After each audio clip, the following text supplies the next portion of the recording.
ناظرین، پاکستان کی سیاست ایک بار پھر گرم ہو گئی ہے۔ قومی اسمبلی کے اجلاس میں آج وہ منظر دیکھنے کو ملا جو شاید پہلے کبھی نہیں دیکھیں گے۔ سابق اسپیکر اسد قیصر اور خواجہ آصف کے درمیان لفظی جنگ اس حد تک بڑھ گئی کہ ایوان کہککو نعروں اور تالیوں سے گونج اٹھا۔ ویڈیو چلی، جالے قصے گئے اور پورا ایوان سیاسی میدان جنگ بن گیا۔ آئیے دیکھتے ہیں کیا ہوا، کس نے کیا کہا اور اس لڑائی کے پیچھے اصل کہانی کیا ہے۔ تو ناظرین چلتے ہیں مکمل ویڈیو کی جانب۔ کہ آپ کے پاس کوئی شرم اور حیا ہے؟ کوئی شرم و حیا ہے؟ آپ اس وقت جس سیٹ پہ بیٹھے ہیں، کیا آپ اس سیٹ کو عوام نے آپ کو دیا ہے؟ فارم 47 کے پیداوار اور تو جو تنخواہ لے رہا ہے، حرام تنخواہ لے رہا ہے۔ خواجہ صاحب کہتے ہیں کہ تم جو ہے ایک شخص کے ارد گرد جو ہے نا آگے پیچھے ہو رہے ہو۔ خواجہ صاحب، آپ نے تو ایک پورا نسل تیار کیا ہوا ہے۔ ابھی میاں نواز شریف، میاں شہباز شریف، میاں حمزہ شریف اور میڈم مریم نواز، اور اس کے بعد اس کی جنید، میرے خیال میں کوئی جنید صدر ہے کہ کیا ہے، وہ بھی تیار ہو رہا ہے۔ ماشاءاللہ ایک نسل تیار ہو رہا ہے۔ آپ میں سے کوئی لیڈر نہیں بنے گا، آپ فکر نہ کریں، آپ صرف ڈیکس بجانے والے ہوں گے۔ تحریک انصاف میں بیرسٹر گور چیئرمین بن جاتا ہے، تحریک انصاف میں عمر ایوب اپوزیشن لیڈر بن جاتا ہے۔ تمہارے قسمت میں یہ نہیں ہے، تم نے صرف تالیاں بجانی اور ڈیکس بجانے ہیں، تمہارے پاس اور کوئی راستہ نہیں ہے۔ میں خواجہ صاحب، آپ نے ماشاءاللہ بہت جاندار تقریر کی، لیکن آپ کی ایک تقریر پرانی بھی ہے۔ اب مجھے دے دے تھوڑا وہ ایک پرانی تقریر میں اس کی سنانا چاہتا ہوں۔ بجٹ میں اس وقت ان کی ایلوکیشن ہوئی ہے، ان کے اوپر ان کا حق نہیں بنتا، لیکن آج بھی یہ پوری امپیونٹی کے ساتھ اپنا سینہ چوڑا کر کے یہ اسد قیصر صاحب، یہ چلانا مناسب نہیں ہے۔ میں صرف آپ تقریر میں بات کر لیں۔ آپ جتنا کرے ظلم کرے، جتنا تمہارا بس چلے چلاؤ، گولی چلاتے ہو، جیل بیچتے ہو، جو کچھ کرنا چاہتے ہو کرو، ہم ڈٹ کے کھڑے رہے ہیں انشاءاللہ عمران خان کے ساتھ۔ اسرائیل نے جس طرح فلسطین میں جنوسائیڈ کیا، جو بچوں، عورتوں، بزرگوں، شہریوں، ہسپتالوں، اسکولوں، کسی جگہ کو نہیں چھوڑا، اور جو فلسطین کی نسل کشی کر رہا ہے اس وقت، نہ کوئی ہیومن رائٹس، نہ وہ ممالک جو اپنے آپ کو ہیومن رائٹس کی چیمپئن سمجھتے ہیں، کسی طور پر وہ اس پہ آواز نہیں اٹھا رہے بلکہ خاموش ہے۔ اور خاص کر جو ہماری اسلامی امہ ہے اس کی بھی خاموشی معنی خیز ہے۔ اور میں سمجھتا ہوں کہ اس وقت پاکستان کی حکومت کی ذمہ داری ہے کہ وہ ایفیکٹولی OIC کے لیے، اس OIC کو بلانے کے لیے پاکستان اپنا کردار ادا کرے، کیونکہ جب پاک بھارت تنازع کھڑا ہو گیا اور بھارت نے پاکستان کے اوپر حملہ کیا تو اس میں زیادہ تر اسرائیل کے ڈرون استعمال ہوئے۔ خدا نخواستہ اس کے بعد اس کی ایڈونچر، اس کے دوسرا نشانہ پاکستان ہو سکتا ہے۔ اس لیے پاکستانی قوم کو اور پاکستان کی حکومت کی ذمہ داری بنتی ہے کہ وہ جتنا اپنا سفارتی تعلقات یا جس لیول پہ کر سکتے ہیں وہ اپنا کردار ضرور ادا کریں۔ ہم اپنی ایرانی بھائیوں کے ساتھ ہیں اور اس مشکل گھڑی میں اس کے ساتھ بھرپور ساتھ دے رہے ہیں۔ مجھ سے کہ ہمارے لیڈر عمران خان نے واضح کہا تھا کہ یہ ملک بھی میری ہے، یہ فوج بھی میری ہے۔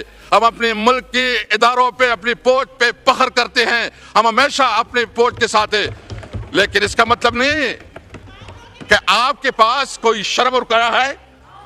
کوئی شرم و حیا ہے؟ آپ اس وقت جس سیٹ پہ بیٹھے ہیں، کیا آپ اس سیٹ کو عوام نے آپ کو دیا ہے؟ فارم 47 کے پیداوار آپ کو ضمیر ملامت نہیں کرتا؟ آپ کے اندر کوئی شرم اور حیا نہیں آتی؟ اور آپ پوری لاہور میں صرف 2 سیٹیں مسلم لیگ جیتی ہے، ٹوٹل 17 سیٹوں کے مالک ہے۔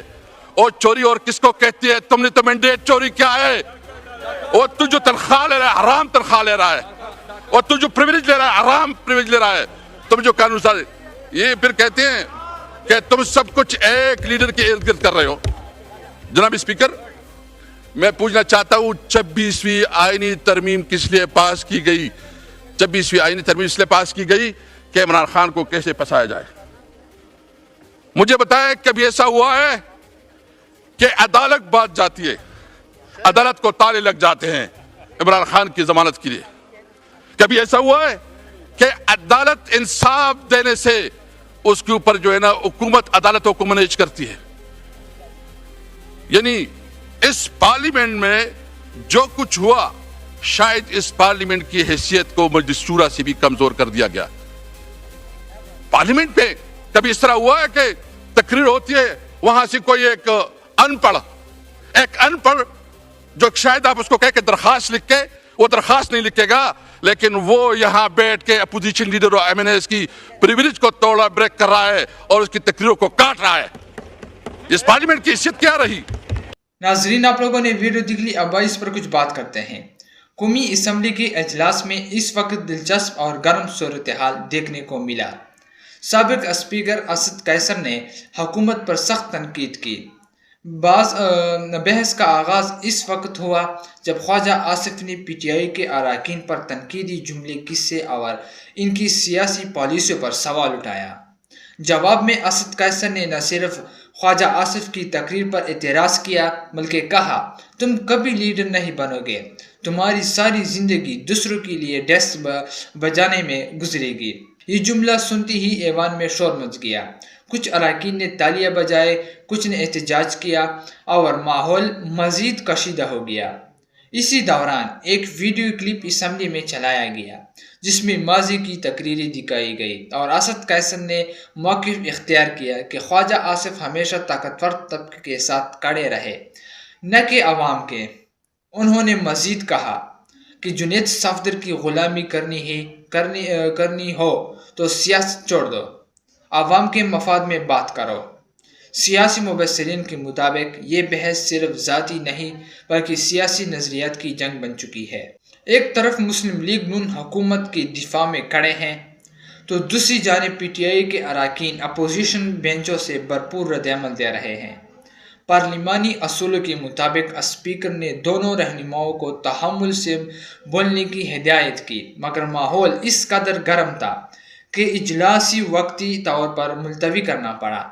بعض اعضاء میڈیا پر اس ویڈیو کے کلپس تیزی سے وائرل ہوئے اور عوام نے سوشل میڈیا پر اپنی سیاسی وابستگی کے مطابق رد عمل دینا شروع کر دیا.